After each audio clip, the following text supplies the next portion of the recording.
That, of course, is Fortnight from Taylor Swift's brand new album. Perhaps you've heard of it.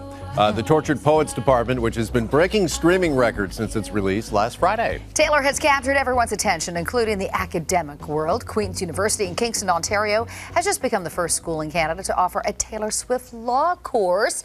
And one of the creators behind the course is Queen's Law School prof and Swiftie himself, Mohamed Khimji. Welcome to the morning show. Thank you for having me. So we got to begin with this question first and foremost. How big a Swiftie are you? I'd say I'm a pretty big Swiftie. Yeah. Yeah. Okay. Favorite album?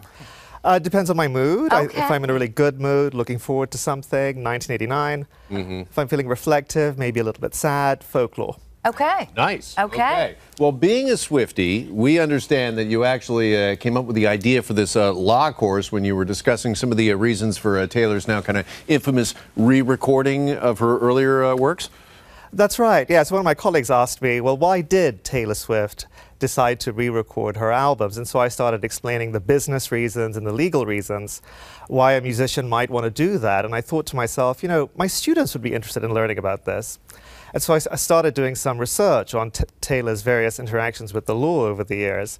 And I constructed a course on entertainment law that will rely exclusively on her case studies to illustrate the legal and business concepts. And bottom line is she did that so she could take ownership again of her material? Well, that's right. Yes. I mean, there's always a deal between a musician and a record company, and the record company will produce the album, distribute the album, and so on. And as part of that deal that she signed when she was 15, she gave the record company ownership of the recordings, the masters. And then that company sold them to someone else. And she didn't like that, and so she decided to re-record the albums with a new record company, and now owns the Taylor's version. I'm curious about enrollment. Do we have any idea on how many people are going to be taking this course yet? We don't. I mean, I'm capping it at 30 because it's a research seminar course. But if the demand merits it, at Queen's we also have a certificate in law program with online courses, so we may open it up widely that way. All right. So what would you say then to skeptics, maybe, those who might dismiss this, or parents who might be questioning, am I really paying for my child to study or take a course on Taylor Swift? What would you say to anybody who's a little skeptical about this? I would say that I emphasize with valuing high-quality education. I'm a parent myself of 2 young children. I care deeply about the quality of education.